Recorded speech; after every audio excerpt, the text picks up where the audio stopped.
Kalau kita ambil satu pandangan daripada Neil Gaiman, dia kata penulis ni ada dua jenis. Satu arkitek.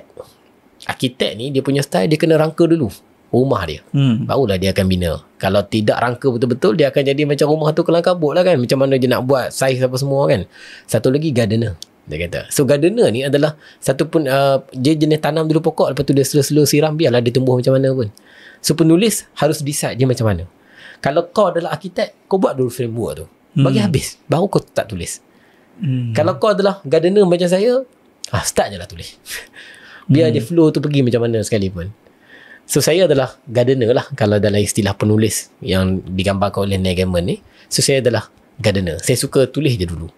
So sekejap lagi nak bawa saya pergi mana, biarlah. Tapi at least saya ada a big topik yang saya yang jadikan payung dia, yang saya nak sampaikan.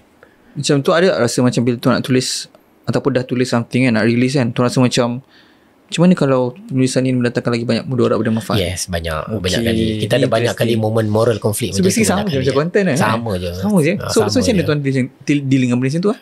At the end of the day, dia adalah satu ruang di mana kita nak refresh balik kita punya niat je.